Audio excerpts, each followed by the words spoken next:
Hello students. आज आम standard 9 रो गोटे गल्प पढ़ा जार ना हो लक्ष्मीर अभिसार।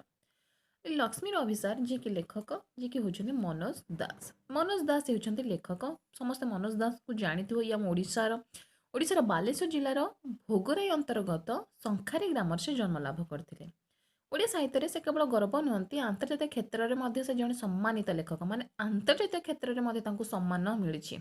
ओके, तांकर लेखा तांकर लेखिबार शैली एते भल थिला जोथि कि तांको आंतर्जातीय क्षेत्र में सम्मान करा जायछि। तांकर रचित गल्प मानक मध्यरे समुद्रर क्षुध, आरण्यक, विषकन्यार कहानी, शेष बसंतर चिठी, लक्ष्मीर अभिसार, धूम्राभ दिगंत और अन्यान्य कहानी।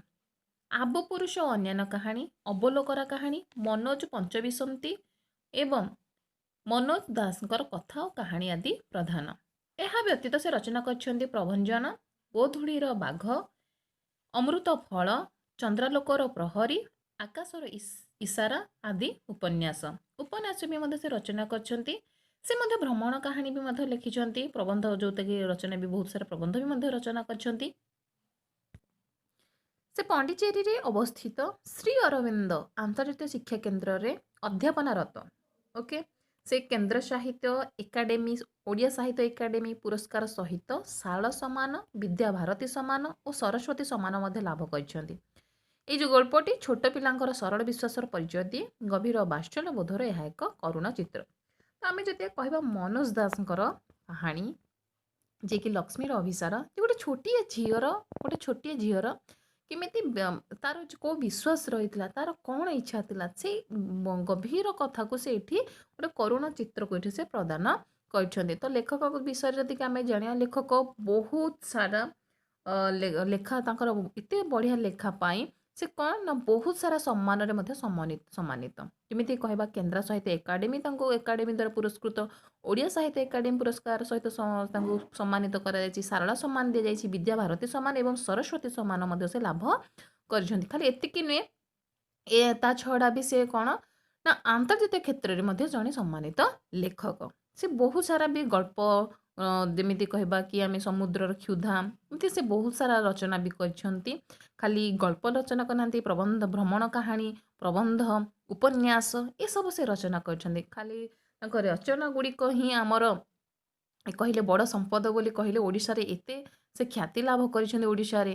ତ ଓକେ, ତ ତାଙ୍କ ରଚିତ ଯେଉଁ ଆମେ ପଢ଼ିବା ଆଜି, କ'ଣ ପଢ଼ିବା ନା ଲକ୍ଷ୍ମୀର ଅଭିସାର। ଏଇଠି ଯେଉଁ ଛୋଟିଆ ଝିଅଟେ, ଗୋଟେ ଛୋଟ ପିଲାର କିଭଳି ଭାବରେ ସରଳ ବିଶ୍ୱାସ, ଯେଉଁଟାକି ସେ ଏଇ ଗଳ୍ପରେ କରୁଣ, ମାନେ ଏଇ ଗଳ୍ପ ମାଧ୍ୟମରେ ସେ ଆମକୁ ପ୍ରଦାନ କରିବେ, ମାନେ ତାର କରୁଣ ଚିତ୍ର, ଯେଉଁଟାକି ଏଇଠି ହିଁ ଏଇ ଗଳ୍ପ ମାଧ୍ୟମରେ ଆମେ ପଢ଼ିବାକୁ ପାଇବା।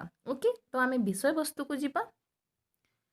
ଯେତେବେଳେ ସହରତଳି ବସତିଟିର ବୃକ୍ଷଲତା ପଥପ୍ରାନ୍ତକୁ ଆୟତ କରି ଦ୍ୱିପହର ବିରାଜମାନ କରେ, ବିଗତ ଯୁଗର ଅବଦାନଙ୍କ ଆବିର୍ଭାବରେ ମୁଖରିତ ଚାଟଶାଳୀ ନିସ୍ତବ୍ଧ ହେଲା ପ୍ରାୟ ହୁଏ।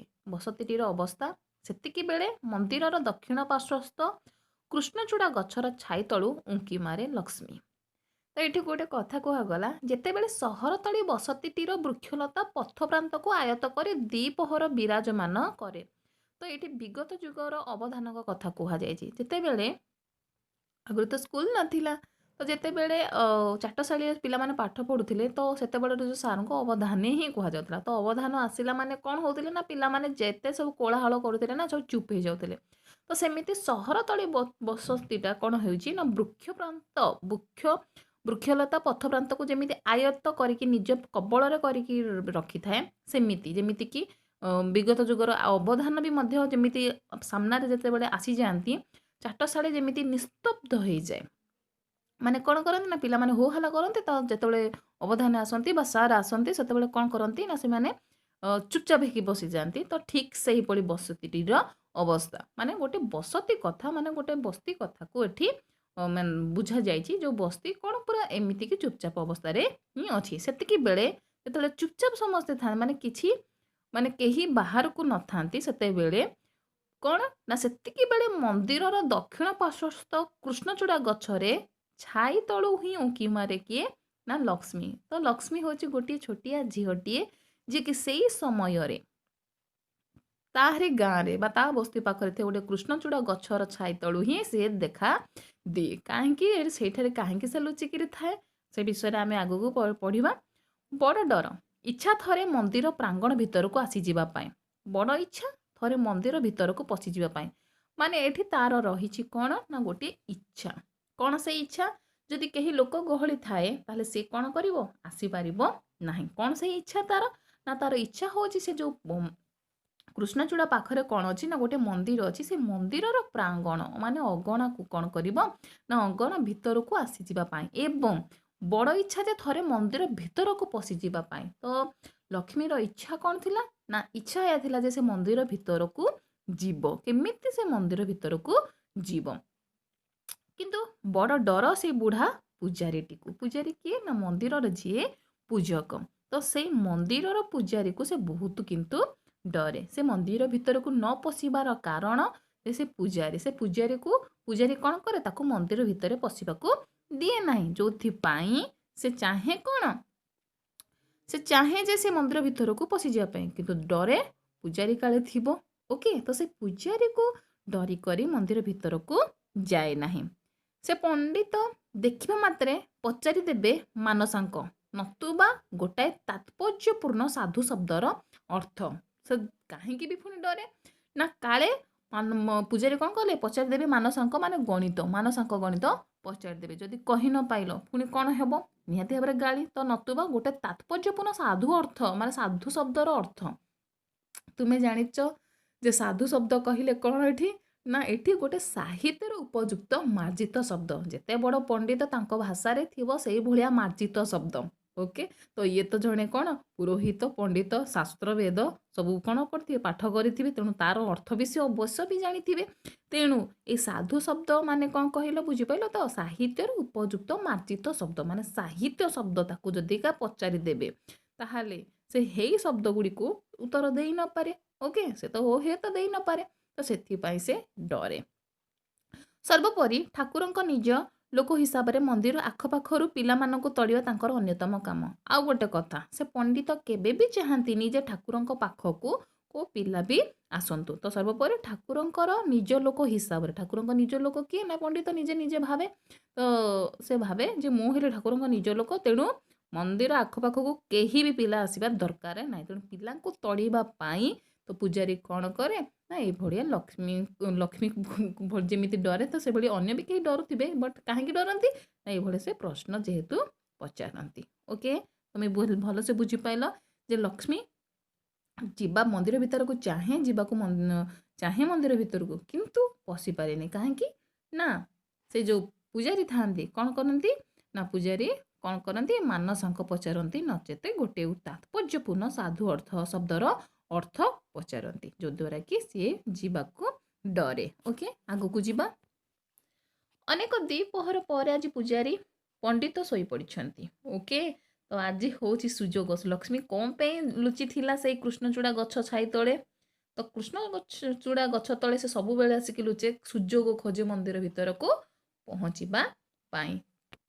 ତ ଅନେକ ଦ୍ୱିପହର ପରେ ଆଜି ପୂଜାରୀ ପଣ୍ଡିତ ଶୋଇପଡ଼ିଛନ୍ତି। ତ ବହୁତ ଦିନ ପରେ ତାକୁ ସୁଯୋଗ ମିଳିଛି। କ'ଣ ସେ ସୁଯୋଗ? ନା ପୂଜାରୀ ଆଜି ଶୋଇପଡ଼ିଛନ୍ତି, ତ ଘୁଙ୍ଗୁଡ଼ି ବି ମାରୁଛନ୍ତି। ତେଣୁ ଲକ୍ଷ୍ମୀ ଅତି ସନ୍ତର୍ପଣ ମାନେ କ'ଣ? ନା ଅତି ସତର୍କତାର ସହିତ ସେ କ'ଣ କରିଛି? ନା ଅତି ସତର୍କତାର ସହିତ ସେ ଅତିକ୍ରମ କରିଛି। କୋଉଠିକି? ମନ୍ଦିର ଭିତରକୁ। ତାପରେ ଅଭ୍ୟନ୍ତରରେ ପ୍ରବେଶ କରି ସିଧା ଠାକୁରଙ୍କ ଆଗରେ ଯାଇ ବସି ପଡ଼ି ମୁଣ୍ଡିଆଟିଏ ମାରିଛି। ଓକେ, ତ ଦେଖିଛି ଶୋଇପଡ଼ିଛନ୍ତି। ତେଣୁ ଆମେ ଏଠି ଇମାଜିନ୍ କରିବା ସେ କେମିତି ଯାଉଥିବ, ପାଦକୁ ଚାପି ଭିତରକୁ ଦେଖୁଥିବ କାଳେ ଉଠି ପଡ଼ିବେ କି? ତ ଉଠି ପଡ଼ୁଥିବ ମାନେ ଏଠି ଆମେ ଗୋଟେ ଗଳ୍ପ ନାଟକ ହିସାବରେ ଆମେ ଦେଖିବା, ଆମେ ଇମାଜିନ୍ କରିବା ଯେ ଝିଅଟି କେମିତି ଭିତରକୁ ଯାଉଛି। ଆଗେ ସେ ଦେଖୁଥିବ କୃଷ୍ଣଚୂଡ଼ା ଗଛ ଗୁଡ଼ାରେ ପଣ୍ଡିତ ଆଜି ଅଛନ୍ତି କି ନାହିଁ, ପଣ୍ଡିତ ଆସୁନାହିଁ। ତେଣୁ ସେ କାନେଇଥିବ କ'ଣ? ନା ଘୁଙ୍ଗୁଡ଼ି ଶବ୍ଦ ଶୁଭୁଛି, ତ ଘୁଙ୍ଗୁଡ଼ି ମାରୁଛନ୍ତି। ତେଣୁ ସେ କ'ଣ କରୁଛି? ଆସ୍ତେ ଆସ୍ତେ ପାଦକୁ ଚାପି ଅତି ସନ୍ତର୍ପଣରେ ମାନେ ଅତି ସତର୍କତାର ସହିତ ସେ କ'ଣ କରିଛି? ଅତିକ୍ରମ କରିଛି। ଓକେ, ତାପରେ ଅଭ୍ୟନ୍ତରରେ ପ୍ରବେଶ କରି ସିଧା ଠାକୁରଙ୍କ ଆଗରେ ଯାଇକରି ବସିପଡ଼ି ମୁଣ୍ଡିଆଟିଏ ମାରିଛି। ତାପରେ 2 ମିନିଟ୍ ମୁଗ୍ଧ ମଧୁର ନୟନରେ ମୂର୍ତ୍ତି ଓ ତାଙ୍କ ବେଶଭୂଷାକୁ ନିରୀକ୍ଷଣ କରି ସାରି କହିଲା। କିଛି ସମୟ ପାଇଁ ସେ କ'ଣ କରୁଛି, ଠାକୁରଙ୍କର ବେଶଭୂଷା ସେ କେମିତି ଦେଖାଯାଉଛନ୍ତି ପୁରା ନୟନରେ ମାନେ ମଧୁର ନୟନରେ ତାଙ୍କ ମୂର୍ତ୍ତିକୁ ସେ ଦେଖି ଚାଲିଛି ଏବଂ ନିରୀକ୍ଷଣ କରିକି କିଛି ସମୟ ପରେ କହୁଛି ଯେ ମୋତେ ଚିହ୍ନି ପାରୁଛ ତ? ମାନେ ସେ ଭଗବାନଙ୍କୁ ପ୍ରଶ୍ନ ପଚାରୁଛି, ମୋତେ ଚିହ୍ନି ପାରୁଛ ତ? ମୁଁ ଲକ୍ଷ୍ମୀ ଭଗବାନ। ଓହୋ, ମୁଁ ଲକ୍ଷ୍ମୀ ମାସଟିଏ ଧରି ସବୁଦିନ ତୁମ ପାଖକୁ ଆସିବାକୁ ଚେଷ୍ଟା କରୁଛି, କିନ୍ତୁ ପଣ୍ଡିତଟା ବାଟ ଓଗାଳି ବସୁଛି। ବୁଝିପାରୁଛ ତ? ତ ଲକ୍ଷ୍ମୀ କ'ଣ ମାସଟିଏ ଧରି ସବୁଦିନ ସେ ଚେଷ୍ଟା କରୁଛି ଯେ କେମିତି ସେ ମନ୍ଦିର ଭିତରକୁ ପଶିବ, କିନ୍ତୁ ମନ୍ଦିର ଭିତରକୁ ସେ ଆସିପାରିନି। କାହିଁକି ନା ଏଇ ଯେଉଁ ପଣ୍ଡିତ ପୂଜାରୀ ଯେ କି ସବୁବେଳେ ବାଟ ଓଗାଳନ୍ତି ମାନେ ତାକୁ ଯିବାକୁ ଦିଅନ୍ତିନି। ବାଟ ଓଗାଳିବ ସେମାନେ କ'ଣ ଯିବାକୁ ନ ଦେବା, ତ ବାଟ ଓଗାଳି ବସୁଛନ୍ତି। ଆଜି ବୁଢ଼ା ଶୋଇପଡ଼ିଛି। ହେ ଭଗବାନ, ପଣ୍ଡିତ କ'ଣ ରାତିରେ ବି ଏମିତି ଘୁଙ୍ଗୁଡ଼ି ମାରେ? ତ ଆଜି ସିଏ ଶୋଇପଡ଼ିଛି। ତ ମୁଁ ଆସିବାର କାରଣ ଯେ ଆଜି ସେ କେମିତି ଆସିଛି ନା ବୁଢ଼ା ଯେହେତୁ ଶୋଇପଡ଼ିଛି ମୁଁ ଆଜି ପଳେଇ ଆସିଛି। ସେଇଆ ବି କହୁଛି ଭଗବାନଙ୍କୁ ଯେ କ'ଣ କହୁଛି, ତ ମୋତେ ଚିହ୍ନି ପାରୁଛ ତ? ମୁଁ ଲକ୍ଷ୍ମୀ।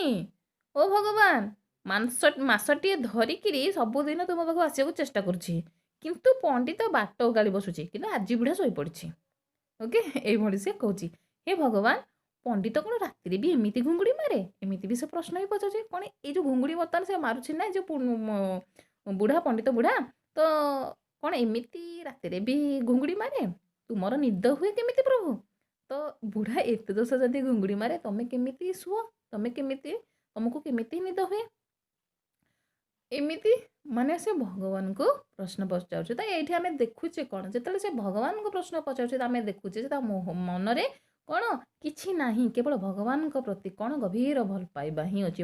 ମାନେ ବହୁତ ସ୍ନେହ ଭଗବାନଙ୍କ ପାଇଁ ଭରପୁର ହେଇକି ଅଛି। ତ ଏଇଠି ପୁଣି ସେ ଆଗକୁ କହୁଛି, ଆମ ସ୍କୁଲ ପଣ୍ଡିତ ବି ଏମିତି ଘୁଙ୍ଗୁଡ଼ି ମାରନ୍ତି। ଆଚ୍ଛା ଠାକୁର, ପଣ୍ଡିତମାନେ କାହିଁକି ଘୁଙ୍ଗୁଡ଼ି ମାରନ୍ତି? ତ ଏଠି ସେ ପଚାରୁଛି ଆମ ସ୍କୁଲ ସାର୍ ବି ଏମିତି ଘୁଙ୍ଗୁଡ଼ି ମାରନ୍ତି। ଆଉ ଗୋଟେ ଆଚ୍ଛା କହୁ ତ ଠାକୁର, ତ ଏଇ ଯେଉଁ ପଣ୍ଡିତମାନେ କାହିଁକି ଘୁଙ୍ଗୁଡ଼ି ମାରନ୍ତି? ମୁଁ ଯଦି ଘୁଙ୍ଗୁଡ଼ି ମାରିବାକୁ ଶିଖିବି, ତେବେ କ'ଣ ମୁଁ ପଣ୍ଡିତ ହୋଇପାରିବି? ତ ଲକ୍ଷ୍ମୀର କହିବା କଥା, ତ ଯେତେ ସବୁ ପଣ୍ଡିତ ସେତେ ସବୁ ଘୁଙ୍ଗୁଡ଼ି ମାରନ୍ତି। ଓକେ, ତା ଚିନ୍ତାକୁ ଆମେ ଯଦି ଦେଖିବା ତାହେଲେ ସେ କ'ଣ ନିଷ୍କପଟ, ତା ମନରେ କିଛି ନାହିଁ। ମାନେ ସିଏ କ'ଣ ଚିନ୍ତା କରୁଛି, ସେ ଛୋଟିଏ ପିଲାଟି ଯେହେତୁ ଚିନ୍ତା କରୁଛି କ'ଣ ତା ମତରେ କ'ଣ ଯେ ଯେତେ ସବୁ ପଣ୍ଡିତ ସମସ୍ତେ ଘୁଙ୍ଗୁଡ଼ି ମାରନ୍ତି। କାହିଁକି ନା ତା ଆଗରେ ତ ଦୁଇ ଜଣ ଘୁଙ୍ଗୁଡ଼ି ମାରୁଛନ୍ତି, ମାନେ ଇଏ ତ ହେଲେ ପୂଜାରୀ ପଣ୍ଡିତ, ଇଏ ବି ଘୁଙ୍ଗୁଡ଼ି ମାରୁଛନ୍ତି। ତାଙ୍କର ଯିଏ ଗୁରୁଜୀ ସିଏ ବି ମଧ୍ୟ ଘୁଙ୍ଗୁଡ଼ି ମାରନ୍ତି, ମାନେ ସିଏ ବି ଜଣେ ପଣ୍ଡିତ। ତେଣୁ ପଣ୍ଡିତମାନେ କାହିଁକି ଘୁଙ୍ଗୁଡ଼ି ମାରନ୍ତି? ତ ସିଏ ଏ କଥା ପଚାରିଛି ଏବଂ ଆହୁରି ପଚାରିଛି, ଯଦି ଘୁଙ୍ଗୁଡ଼ି ମାରିବାକୁ ମୁଁ ବି ଶିଖିଯିବି, ତେବେ କ'ଣ ମୁଁ ପଣ୍ଡିତ ହେଇଯିବି? ତ ଏସବୁ ପ୍ରଶ୍ନ ବି ପଚାରିଛି। ନା ଠାକୁର, ତମେ ଚଟାପଟ ଏମିତି ବର ଦେଇ ବସିବନି ଟେ, ବରଂ ମୋର ପଣ୍ଡିତ ହେବା ନ ହେଉ, ମୁଁ ଯେମିତି ଘୁଙ୍ଗୁଡ଼ି ନ ମାରେ। ତ ଏବେ ସେ ପୁଣି କହୁଛି, କଥାକୁ ଲେଉଟେଇ ଦେଇଛି। କ'ଣ କହୁଛି ନା ଠାକୁର, ତମେ ଏମିତି ଚଟାପଟ ମୋତେ ବର ଦେଇଦେବନି। ମୁଁ ଘୁଙ୍ଗୁଡ଼ି ମାଗୁନି ଯେ ଘୁଙ୍ଗୁଡ଼ି ମୋତେ ଦିଅ। ମୁଁ ଘୁଙ୍ଗୁଡ଼ି ଚାହୁଁନି, ମୁଁ ଘୁଙ୍ଗୁଡ଼ି ମାରିବାକୁ ମୁଁ ଚାହୁଁ ନାହିଁ। ବରଂ ମୋର ପଣ୍ଡିତ ହେବା ନ ହେଉ ପଛେ, ମୁଁ ପଣ୍ଡିତ ନ ହୁଏ ପଛେ, କିନ୍ତୁ ମୁଁ ଘୁଙ୍ଗୁଡ଼ି ନ ମାରେ। ତାହେଲେ ଆମେ ବୁଝିପାରିଲେ ଯେ ସେ କ'ଣ ଚାହୁଁଛି। ଓକେ, ଆଇ ହୋପ୍ କି ତୁମକୁ ଯେତିକି ବି ମୁଁ ପଢ଼େଇଛି ତୁମେ ଭଲସେ ବୁଝୁଛ। ଆମେ ନେକ୍ସଟ କ୍ଲାସ୍ରେ ଆଗକୁ କଣ୍ଟିନ୍ୟୁ କରିବା। କିଛି ବି ଡାଉଟ୍ ଅଛି ତ ନିହାତି ଭାବରେ ତୁମେ ମୋତେ ପଚାରିପାରିବ। ଆମେ ଯଦି ଗଳ୍ପଟିଏ ପଢ଼ୁଛେ, ତେଣୁ ଗଳ୍ପଟିକୁ ଆମେ ଗପ ଆକାରରେ ଶୁଣିବା। ତେଣୁ ଗପ ଆକାରରେ ଶୁଣିବା, ନିଜେ ଫିଲ୍ କରିକି ପଢ଼ିବା। ତେଣୁ ନିହାତି ଭାବରେ ଆମକୁ ଷ୍ଟୋରି ଭଲସେ ବୁଝା ପଡ଼ିବ। ଓକେ, ତ ନିହାତି ଭାବରେ ଆମେ ନେକ୍ସଟ କ୍ଲାସ୍ରେ ଆଗକୁ କଣ୍ଟିନ୍ୟୁ କରିବା। Thank you.